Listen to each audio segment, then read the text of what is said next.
Hi, and welcome back to Fandom Crafts. Today we are going to be making a craft from the Doctor Who universe, and it is going to be an upcycled TARDIS. So what I'm going to ask you to do, first off, is to go around your house and look for old junk mail, old magazines, cardboard, anything of that nature that is already blue. This is a great scavenger hunt for young kids, or it can be fun to sort of hang on to your junk mail for a few days and see what you are going to get. Now that you have everything that is blue, I'll give you some examples.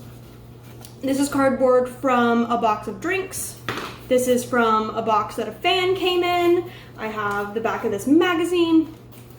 Anything you have that is already blue will work. Now that you have all of that, you'll need your blue craft supplies. So anything you have in your house that is blue paint, a blue marker, blue crayons, anything like that, go ahead and grab those.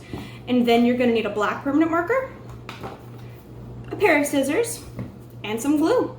So the first thing I want you to do is to go through your pile of things, and I want you to find the sturdiest material that you have. For me, it's this cardboard. So you're going to take your sturdiest material and you're going to cut out a rectangle, and that is going to be the base of your TARDIS. So I went ahead and did that, and so this is going to be the main body of my TARDIS. And then you want to go through and find something else that is pretty sturdy, maybe something like this light sort of box cardboard here. And you want to go ahead and cut out two more pieces. You want a small rectangle and then a rectangle with a triangle attached. And those are going to sit on top to make the little top part of the TARDIS with the light. So now that you have all of that done, you're going to want to actually start making the shapes that are on the TARDIS. For your TARDIS squares, I recommend getting something that is sort of like this shiny insert type of paper and cutting out 7 squares.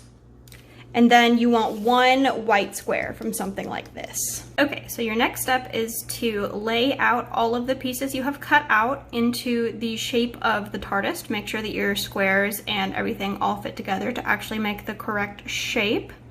So as you notice, it's a little bit less than perfect, and that's okay because there are going to be words and things like that from the packaging that we're using. It's an upcycle craft, so that's sort of what it's supposed to look like.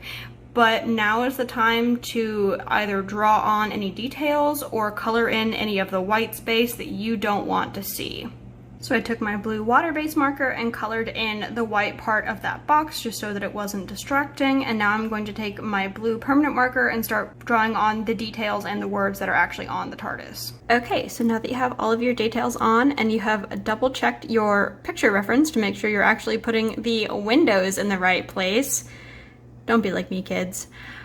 It is ready to glue down everything. So just take your time gluing all the little pieces down to make sure you get them exactly where you want them. I will warn you, if you did use water-based marker on your box to fill in some of the white parts, or if you just used it to color in your box in general, the glue might move it just a little bit, the pigment.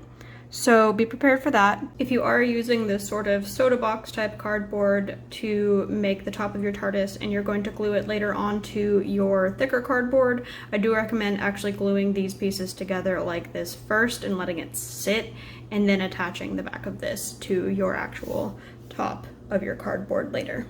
And there you have it, your very own TARDIS to display or do whatever you want with. Thanks, guys.